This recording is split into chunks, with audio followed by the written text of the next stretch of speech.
Day 13 of pre world cup talks. നമ്മൾ സംസാരിക്കാൻ പോകുന്ന ഒരു പ്ലെയറിനെ കുറിച്ചാണ്. അതിന് മുമ്പായിട്ട് ഞാൻ ഒരു കാര്യം കാണിച്ചു തരാം. എല്ലാവർക്കും ഈ തുമ്പാണല്ലേ, ഈ തുമ്പ് നിങ്ങളുടെ ഓപ്പർച്യൂണിറ്റി ആണെന്ന് വിചാരിച്ചു. ഈ തുമ്പിൽ കയറിപ്പോവാൻ എല്ലാവർക്കും അറിയാം.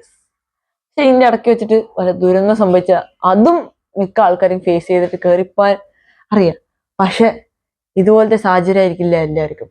അതുപോലത്തെ ഒരു പ്ലെയർ ആണ് നമ്മളുടെ ബ്രസീലിനായിട്ട് കളിച്ചത് അഡ്രിയാനോന്റെ ജീവിതത്തിൽ നോക്കളില് ഡിഫൻഡർമാരെ വിറപ്പിച്ച് ഒരു സ്ട്രൈക്കറാണ് അഡ്രിയാനോ. ഈ അഡ്രിയാനോന്റെ ജീവിതം എൻഡിങ് എങ്ങനെയാ വെച്ചാൽ വളരെ ദുരന്തത്തോടെയാണ് ഉണ്ടായത്. ആളുടെ അച്ഛൻ മരിച്ചതോടുകൂടി ആള് ആൽക്കഹോളിക്കായി. പിന്നീട് ഫുട്ബോൾ ആളിന് ചാൻസ് കൊടുത്തില്ല, ആളും ഫുട്ബോൾക്ക് ചാൻസ് കൊടുക്കാത്ത പോലെ. അപ്പോ football gives you everything but takes away in A second എന്നൊരു മോറലോട് കൂടി ഞാൻ ഈ വീഡിയോ അവസാനിക്കണേ. ഇനി വീഡിയോസും കുറെ വരുന്നുണ്ട്. നിങ്ങളുടെ ഫേവററ്റ് ലെജൻസ് വരികയാണെങ്കിൽ നിങ്ങൾ വെയിറ്റ് ചെയ്തിരിക്കുക. അപ്പോൾ അടുത്ത വീഡിയോ ആരെ കുറിച്ചാണ് നമ്മൾ ചെയ്യേണ്ടത് നിങ്ങൾ കമന്റ് ചെയ്യുക. ഈ വീഡിയോ ഇഷ്ടപ്പെട്ടാൽ ലൈക്ക് ചെയ്യുക, ഷെയർ, സബ്സ്ക്രൈബ് ചെയ്യുക, നിങ്ങളുടെ ഫ്രണ്ട്സിന് കൂടുതലായി ഷെയർ ചെയ്യുക.